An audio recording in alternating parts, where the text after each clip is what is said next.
Hi everyone, welcome back to Sugar Mama TV. Now this video is all about how to manage your cash accounts, and it is probably one of the most common questions that I get asked by my friends.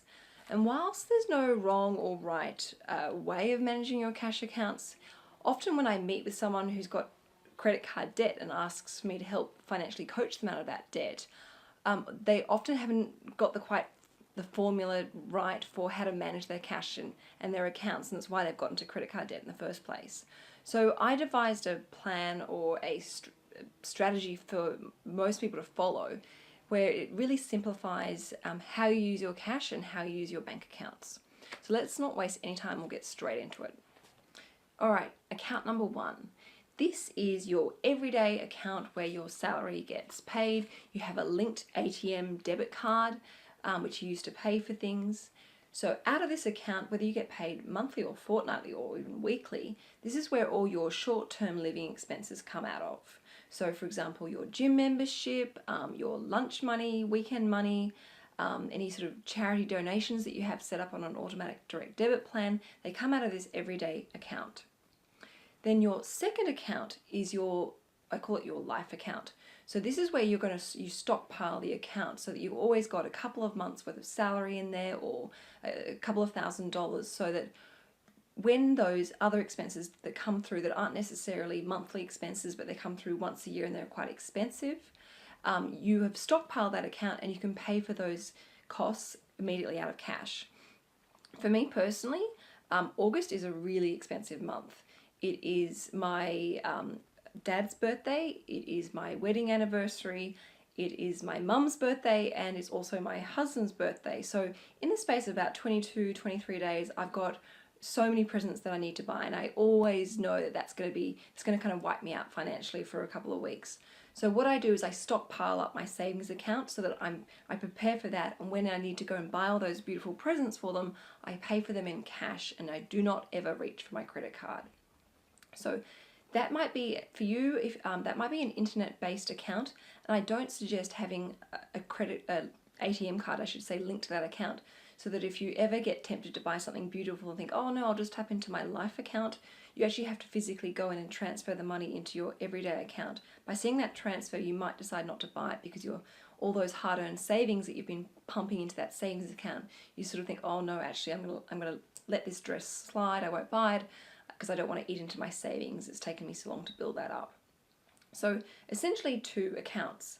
Now, if you are super savvy with your money, you don't get into any sort of credit card debt, and you're really interested about building your financial wealth and really making a move into establishing financial independence for yourself, you can actually establish a third bank account. Again, I recommend that it be internet-based and linked to your everyday account. And this is money that you put into it that you'll potentially be using for investing. So you might even want to set it up as a direct debit plan of, $200 per month or $500 per month or $5,000 per month. But this is money that you think, you know what, I'd like to build up, and I'm comfortable with investing this for the long run. And I'm going to do a separate video on investing, but this will be separate to your everyday bank account, separate to your life account. It's a completely separate account where it's money that you really don't need, you don't have any major expenses, and you simply don't know what to do with it, so you'll quickly park it into this third account. But if that's overwhelming, just stick with the two accounts. One other important point that I want to make about that second account is life happens, and that's why I call it a life account. We get speeding tickets. I got a $250 parking fine the other day. By having that savings account, which is your account number two, when those things happen, we don't have to feel depressed and frustrated. Yes, it's annoying getting those things, but that's life. So that you have a little savings account for those moments, and you can handle, the emotions behind that experience with a lot more strength and stability, and think, it's all right, that's annoying, I got a parking ticket the other day, but I've got more than enough money to pay for that expense. And I can pay that parking ticket and be done with it, and it's out of my way, and I can continue on with wealth and get back to repiling my savings account and my investment savings account. So keep it as simple as possible. This isn't the right solution for everybody, but I know from giving this advice to a lot of my clients, and they found it really easy to manage, and therefore because it's easy to manage, they don't get distracted, they don't get tempted. It's really easy, and it doesn't require too much brain power. It is how to manage your cash flow and budgeting. If you can master the art of managing your cash flow and budgeting, life is going to be so much easier. You'll be so much more successful in achieving your personal, lifestyle, and financial goals. And it's a lot easier than you think. Now, before I launch into this video, I want to make sure that not only have you subscribed to my channel already, but more importantly, you've switched on that notification button so you know the moment I've uploaded a new video around getting out of debt, cash flow and budgeting, investing, building long-term passive income streams, and financial freedom. Also, if you really enjoy this video and want to watch more about it and learn more about it, I recommend watching this video over here that I previously filmed at the end of this video. Alright, let's talk about cash flow and budgeting. Now, first of all, no one is really taught how to manage our cash flow and budgeting. It's not taught at home, and more often than not, it's not taught in school or university. But when you know how to do this, you'll actually really enjoy your banking ritual, and you'll feel so comfortable and so secure financially, knowing that you're on top and in control of your cash flow and budgeting. Now, first of all, I want you to have all your bank accounts with the one bank. No more savings accounts floating around in cyberspace, because if you can't see it, you'll forget about it. And I know so many people who've opened up those savings accounts and put $20, $40. After a certain period of time, they've completely forgotten about it and don't even know how to log in and get that money. I want you to be able to log on to your internet banking, whether it be through your app or your desktop, and see your entire cash flow situation right then and there. This is about making it easy and efficient so that you actually do it. The first account that I want you to have is an everyday savings account with a linked ATM debit card. This account is where you allocate money every time you get paid to pay for your daily, weekly, monthly, fortnightly expenses. This is where you set up all your direct debits to come from. So the gym memberships, the mobile phones, this is also where you'll spend to get your coffees and lunches and your weekend spending money. You never use credit cards. You always just use your everyday savings account. The next account is your lifestyle and emergency account. Now, before I explain this account, I want to explain to us why most of us get in trouble with money, cash flow, and also end up in debt. More often than not, our budgets are not the same month to month. We might have a really quiet month where we don't have as many living expenses, and we might have some money left over. And it creates a false sense of security because we see that money that's left over and we think, oh wow, I've got a bit more money in my monthly account than I normally would have. I'm going to go and buy myself something new. And we go and spend that money. However, the next month or the following month, we get hit with a bill that we completely forgot about was coming up. And we don't have enough money in our account because we spent it the month before. So we reach for a credit card and get ourselves back into debt, or even worse, we get ourselves deeper into debt. Now, this is why I recommend you have a life and emergency savings account. This is like your float account. This is where you stockpile your finances and your cash flow in preparation to all those ad hoc or irregular bills. So for example, our quarterly bills, like electricity bills, or our biannual bills, or our annual bills. This is where we will always see at least a couple of $1,000s in this account so that when bills come our way, we are not rattled financially and we can get back on with living our lives and building up these accounts again. Now, within this life and emergency account is your SOS money. So this is the money that keeps you out of trouble. If anything should happen out of the blue, an emergency, your financial cage is not rattled. Now, the question that's probably burning on your lips is, well, Canna, how much money should I have as an emergency savings amount? Well, there is no one size fits all. Everyone is different. It depends on what stresses you out financially and what your financial responsibilities are. Now, for someone who's young, say living at home, got a really good cash flow, they may only want and need, say, $5,000 in emergency money. It's enough to get them through for a couple of months of living expenses and not having to borrow money from people. However, say a young family on one income with say 3 young children may need a lot more than that. It may be closer to say $15,000. However, you need to ask yourself what number or what amount of money in my savings account would help me sleep well at night. Now, once you know what that number is, I want you to nickname this account with that number in there. So in this example, we would have our life and $5,000 emergency savings account as the nickname, so we can see that every time we log on to our internet banking. Now, there is a reason or a method to my madness. It is to stop creating a false sense of security.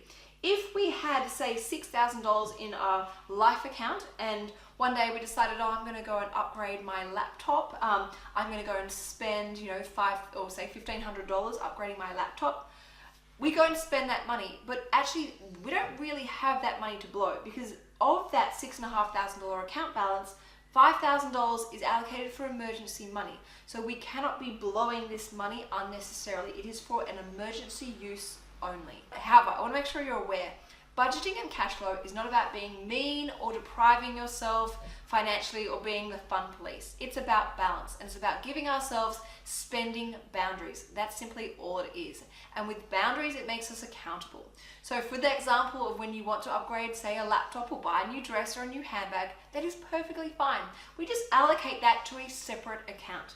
Now this would be our lifestyle account, and I want you to nickname that account in a line to your goal. For example, new handbag account or new laptop account, or in my case, it's my holiday savings account.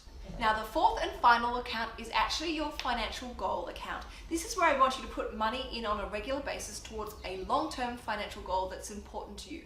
So whether that be saving up for the deposit on your first home, or whether it be saving up for an investment portfolio, or even if you're not quite sure what that goal might be, I want you to still open up this account so that you create intention, purpose, and direction for your cash flow.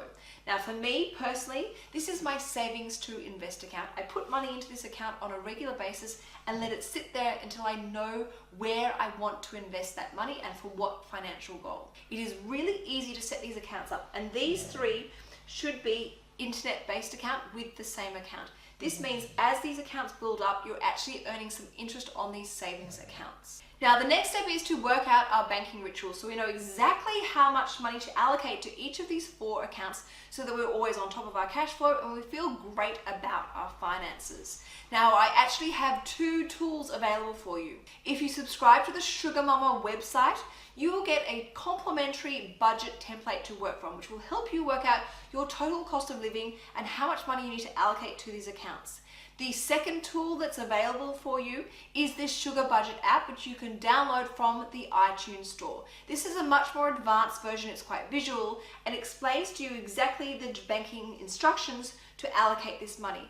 Now, if you'd like to learn more about this, I recommend you watch this video here, which is a tutorial as to how to use the Sugar Budget. It's something that I use on a daily basis and is really helpful. And the links to subscribe to the Sugar Mama website are right here. And the link to download the Sugar Budget app is also right here, but also in the video description box below. Alright, so how do we allocate our money? Say for example, I get paid $2,000 after tax per month by my employer. And my employer pays my pay into my everyday account. From using the Sugar Budget app or using the complimentary budget template, I know that my living expenses for the month are around about $1,200 per month. If I've got that much money in my account, I should be able to survive financially. I then look at all my upcoming bills that are coming in. I might even check my diary to see what's due. And I now know that going forward, I need to start allocating approximately $500 per month into this account. Not only to pay for these upcoming bills, but also to slowly start building up my $5,000 emergency account. I then look at my lifestyle goal, which is, for example, to buy, say, a new handbag. And it's going to cost me $2,000 and I'd like to buy it in, say, 10 months' time.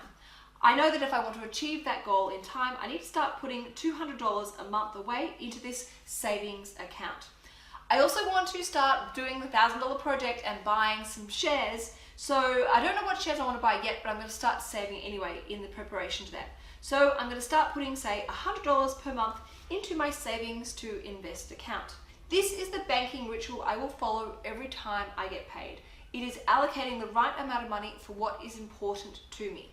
However, if I decide I really want to focus on building up this emergency money sooner, or I know that I've got some big bills coming in my way sooner rather than later, and I know that the $500 per month is going to cut me short, I can do something else. I'm giving you a quick get out of jail card for free. You can temporarily forego or simply cut down on these two accounts for the time being to quickly stockpile this as a priority. So for example, you might want to hold off on doing this and maybe either reduce it to $0 or $50 here and say $100 here, which then allows me to put a little bit more into my life and emergency account like this. So you actually have my permission to occasionally tweak your banking ritual as long as you're putting money into each of these savings accounts and achieving your financial goals. So the moment you have more than $5,000 in emergency money and a healthy float in your life account for these quarterly, biannual, and annual bills, you can start beefing up these accounts if that's what's important to you. But the point is you stick to this banking ritual month after month after month. So you don't even think about it, you just simply do it. Now this is something that I personally do every month. It gives me so much security and comfort knowing that I'm on top of my cash flow and I never need to rely on a credit card to get me out of trouble.